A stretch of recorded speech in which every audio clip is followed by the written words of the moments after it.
आठवा दिले.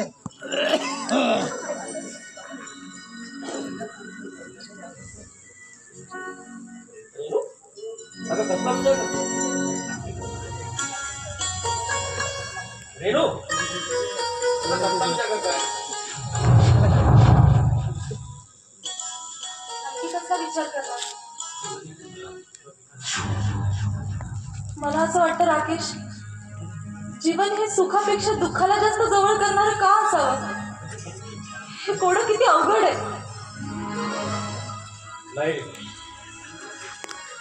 अगं, जीवनातील कोडं सोडवण्यात खरा आनंद.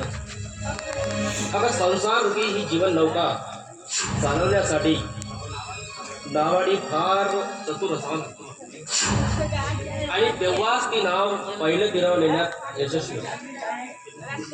पण राकेश, जीवन जगत असताना नेमकं कोणावर विश्वास ठेवायचा आणि कोणावर नाही हे कोडच सुटत नाही आणि कळतच नाही. अगं, विश्वासाशिवाय तर जगत करत नाही रे. मला वाटते तुझ्या आईशी कसं वागायला लागतं. अगं, किती झालं तरी ती तुझी जन्मदात्री होईल. हे जन्मदात्री असली म्हणून काय झालं? वाईट चुकांवर पांघरून घालणं म्हणजे चुकीच्या प्रवृत्तीला चालना देण्यासारखं नाही का वाटत तुला? होय, तुझं म्हणणं अगदी बरोबर आहे. पण कोणत्याही गोष्टीला सबळ सुधारल्याशिवाय खरं मानून आणि कधी त्या भ्रमामध्ये आपल्या काही चुका होती. राकेश, तुला खरंच वाटतं का मी उगाचच विनाकारण राहिला असं काही बोलली असेल? होय, मला तसंच आहे. अगं, हा संसारच होता. उद्या कदाचित आपणही त्या मार्गावर जाऊ. आपल्याकडे उद्याला एखादा मुरबार होईल आणि तो जर आपल्याशी कसा वागणार तर,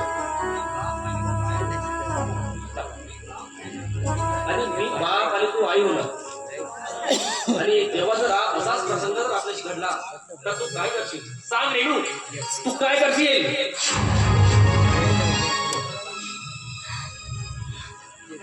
राकेश, मी खरंच चुकले, पण आता फार उशीर झाला या गोष्टीला.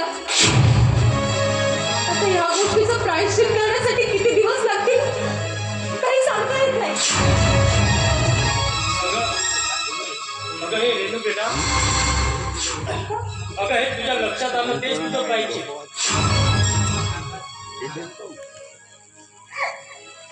मी खरंच चुकले.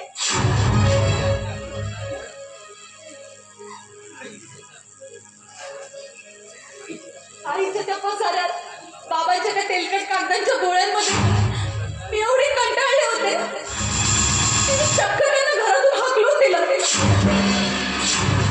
मी खरंच चुकले. अगं नाही रेणू, अगं 65 वर्षाचा म्हातारा म्हणजे 5 वर्षाच्या लहान मुलासारखं ग. अगं त्याला सांभाळता नाकी नव येतं ग. आणि चूक तर माणसाच्या हातूनच होते ना.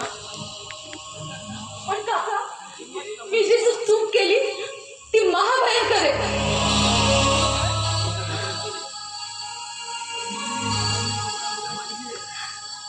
त्या चुकीला माफी सुद्धा मिळू शकत नाही. एवढी मोठी चूक केली मी. अगं चूक तुझी भयंकर आहे.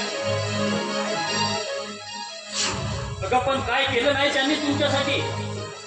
अगं स्वतः उपाशी राहिले, अगं रक्ताचं पाणी केलं आणि तुम्हाला शिकवलं ग. अगं लहानाचं मोठं केलं. अगं आता कुठं लुळे पांगले झाले म्हणून त्यांना घरातून हाकलून लावलं. होय काका, खरंच आम्ही चुकलोय. आम्ही आमचं कर्तव्य बजावण्यात चुकलोय काका. आम्ही दारूच्या धुंडी आणि हे प्रतिष्ठेच्या नशेत आम्ही खरंच चुकलोय काका. खरंच आम्हाला माफ करा. अगं आईची माया म्हणजे अगं आईचीच माया असते. अगं तिची तुलना कशानेच होऊ शकत नाही. आणि या जगात अगं ह्या जगामध्ये सर्वश्रेष्ठ असेल तर तो म्हणजे आईचं प्रेम. आणि त्या प्रेमाला तुम्ही दुखले आहात.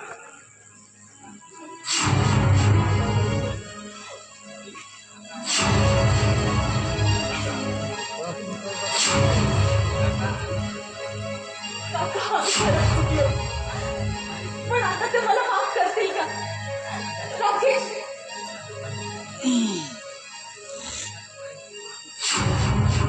मी जे काही केलंय त्याचं प्रायश्चित मला आता भोगायचंय. तुम्हीच सांगा काका, आता मी काय करू? राहायची. अगं त्या म्हातारे आईबाबाचं पाय धरून क्षमा मागा आणि जमलं आणि त्यांना आसरा द्या गं.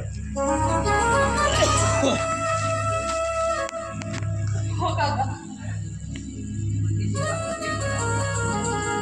मी तर त्यांना क्षमा मागणारच आहे. हो, चूक केलीये मी. मला मान्य आहे माझी चूक क्षमायोग्य नाहीये. पण काका, ते मला माफ करतील का?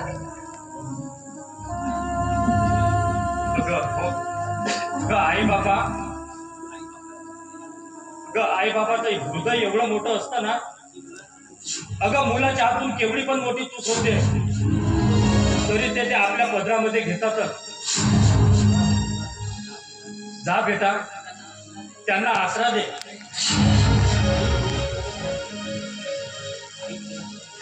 अगं आई वडिलाशिवाय संसार नाही ग. अगं आईची माया म्हणजे वेडी माया असते. अगं आई वडिलाशिवाय घराला घर पण नसतं ग. चला येतो मी.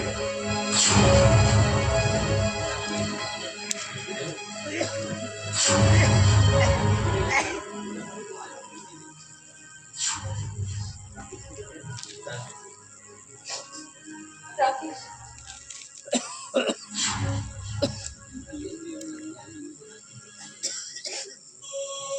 मला कळत नाही मी एवढ्या निष्ठुरपणाची कशाला झाले.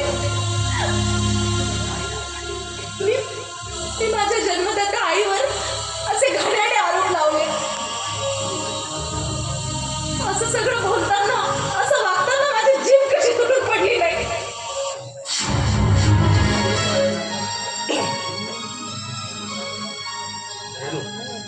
अगं तुला सब्बूची सुट्टी आहे फार छान.